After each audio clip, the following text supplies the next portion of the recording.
My family was called upon to talk and reminisce on the life and love of my husband, father, and founder of KYES. Andy worked and purchased WJON, WWJO 50 years ago, but his greatest love was Christian and Catholic radio. And after hearing a talk Catholic station with relevant programming, Andy knew that this is what he wanted in central Minnesota. And the thing is that I wanted to build a Catholic radio station. Some relevant radio broadcasts currently in 12 states on 31 stations. We own 12, and we have about 20 affiliates, and Kyes is our biggest affiliate because they've got what is known as a flamethrower, 50 kilowatt station. That's a magnificent achievement. And for what I've learned tonight, what I've seen here, and I think Andy and other radio professionals would agree, you have the makings of a great station, an epic station. So reading and structuring his ideas, he set forth a vehicle of how he could do this, and he called it that Throw Fire Project. The Throw Fire Project was the name of our nonprofit organization. It had a Bible base. In the Gospel of Luke, chapter 12, verse 49, Jesus says, "I've come to throw fire on the earth, and how I wish it was already blazing." It's no coincidence. Andy was preparing for heaven. His last day on earth was Sunday, August 18th. The gospel read that Sunday was the reading of Throw Fire. Andy was doing and fulfilled God's work on earth, a radio station that would evangelize for all. We know from this gospel that Christ was talking about evangelization. And Pope Benedict XVI sees many challenges in our world and our lives, but none can be solved unless God is put at the center, visible to the world, and that we each enkindle fire in our hearts, aflame with love. The Pope says God enters the world through us. So it's a big challenge and a big job. I now know I was living with a saint. But he was so driven to get the station on board, and he knew he had so little time. His illness was taking over. So in 2006, Andy started his journey, and behold, by 2009, KYES was on the air. KYES is 50,000 watts, 7 towers, and Andy started this station from scratch. Remember back in the Bible where people came to Jesus and said, "Lord, increase our faith. Like, give me more of this." And you just have to pause and ask, just hit the pause button for a second and say, why?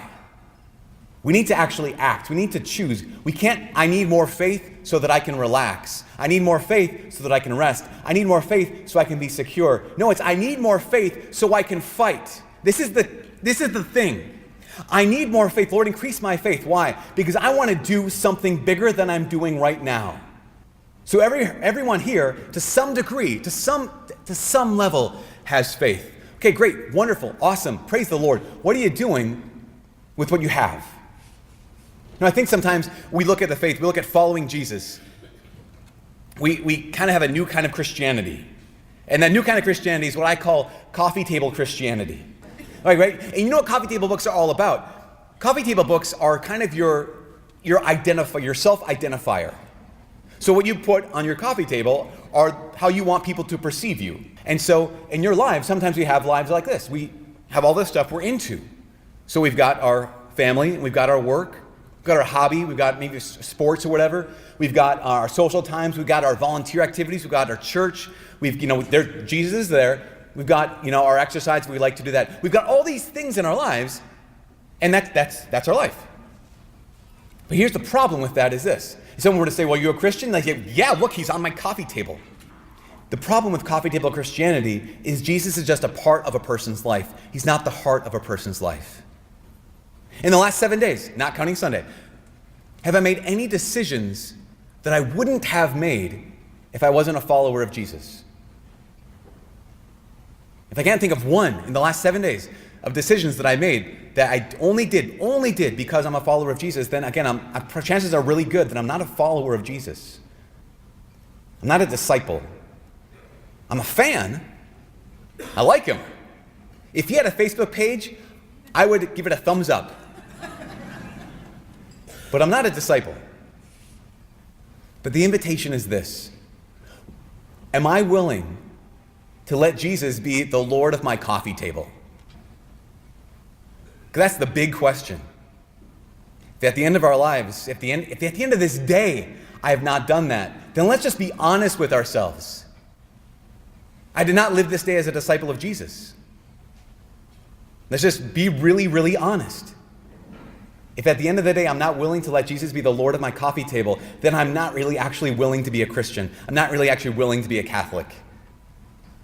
And I think a lot of times, that's who we are. Maybe not just next to me in the pew, but maybe me in the pew. I'm a consumer Catholic. I go to church. Why? Because I get something. And that's not all bad. It's not all bad to turn to the Lord because I want to get grace, or I want to get holiness, or I want to get saved, or I want to get informed, I want to get some good things. But we show up to the Catholic Church because I want to get something. And we show up, we get what we want, and we take off. And we just kind of create a culture of consumer Catholics rather than being a culture, being parishes, being a diocese of real disciples. What you might call full-fledged followers of Jesus Christ that actually make a difference. What is the difference between a consumer Catholic and a disciple? Well, one of the differences is this.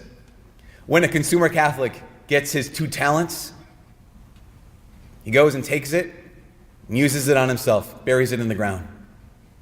A disciple, when he gets his 2 talents, he takes them, or she takes them, and she uses them. That's one of the reasons I love this mission right here tonight. Because this started when a number of people said, listen, that's enough. We have to make a difference. We have to make an impact. There are too many people who are being raised Catholic and leaving because they don't know. We got to tell them the truth. There's too many people who are walking through this world not realizing if their life has a meaning or a purpose in the first place at all. They need to know the truth. There are too many people who are walking around without hope. And wouldn't it be amazing if one day they're listening to the radio and they hear a word of hope and it changed their lives and it saved their lives? That's what this radio station is all about. Because that's what the church and the mission of Jesus is all about.